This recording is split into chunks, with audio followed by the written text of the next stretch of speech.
નમસ્કાર, આપ જોઈ રહ્યા છો નેશન પ્લસ ન્યૂઝ. હું છું આપની સાથે હેતલ ભગત.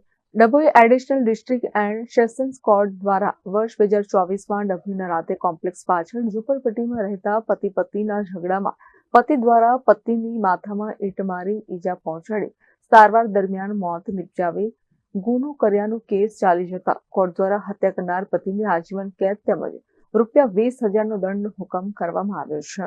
વર્ષ 2024માં ડભોઈ પોલીસ સ્ટેશન ખાતે નોંધાયેલા હત્યાના ગુનાનો કેસ ડભોઈ કોર્ટમાં ચાલી જતા આરોપીને આજીવન કેદની સજા તેમજ ₹20,000નો દંડ કરવામાં આવ્યો છે. મળતી વિગતો અનુસાર રાધે કોમ્પ્લેક્સ પાછળ આવેલ ઝૂંપડપટ્ટીમાં મીનાબેન ચીમનભાઈ ધાનક અને તેમના પતિ ચીમનભાઈ વરસનભાઈ ધાનક 2 બાળકો સાથે રહેતા હતા. બંને પતિ પત્ની વચ્ચે કોઈ બાબતે ઝઘડો થયો હતો અને પતિએ ઉશ્કેરાઈ જઈ પત્નીને માથાના ભાગે ચૂલામાં મૂકેલ ઈંટ મારી દેતા પત્ની મીનાબેન ઇજાગ્રસ્ત થયા હતા. સારવાર દરમિયાન મીનાબેનનું મૃત્યુ થયું હતું.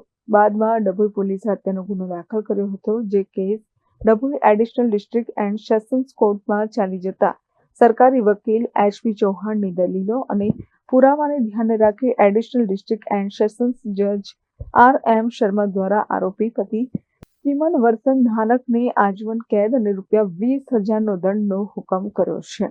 વધુમાં આરોપીએ ભરેલ દંડની રકમ અને જિલ્લા કાનૂની સેવા સત્તા મંડળને ભોગ બનનારના બાળકોને જીવન નિર્વાહ માટે વળતર ચૂકવવા પણ હુકમ કર્યો હતો.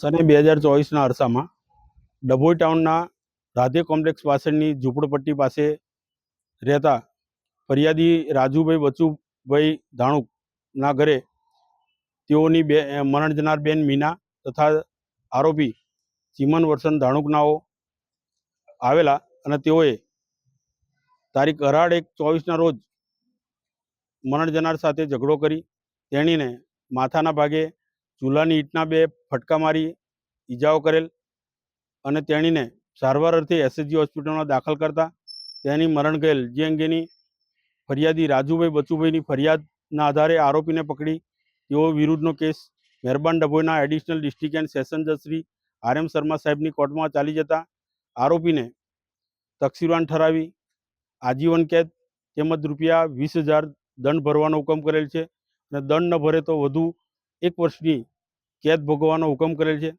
તેમજ ભોગ બનનાર નાઓને આરોપી દંડની રકમ ફરેથી ચૂકવવાનો હુકમ કરેલ છે. તેમજ ગુજરાત વિક્ટિમ કોમ્પન્સેશન એક્ટ 2019 મુજબ લીગલ સર્વિસ ઓથોરિટી તરફથી પણ મરણ જનારના બાળકોને કોમ્પન્સેશન ચૂકવવામાં આવે તે માટેનો પણ હુકમ કરેલ છે. તેમજ ઇન્ચાર્જ ડભોઈ પોલીસ સ્ટેશન નાઓને પણ મરણ જનારના બાળકો અંગેની માહિતી પૂરી પાડવા અંગેનો પણ નામદાર કોર્ટે હુકમ કરેલ છે. મીત માછી, નેશન પ્લસ ન્યૂઝ, ડભોઈ. સમાચારોનો સતત અપડેટ મેળવવા માટે અમારી નેશન પ્લસ ન્યૂઝની YouTube ચેનલને સબસ્ક્રાઇબ કરો, બેલ આઇકન દબાવો અને જોડાયેલા રહો Facebook, Instagram અને Twitter પર.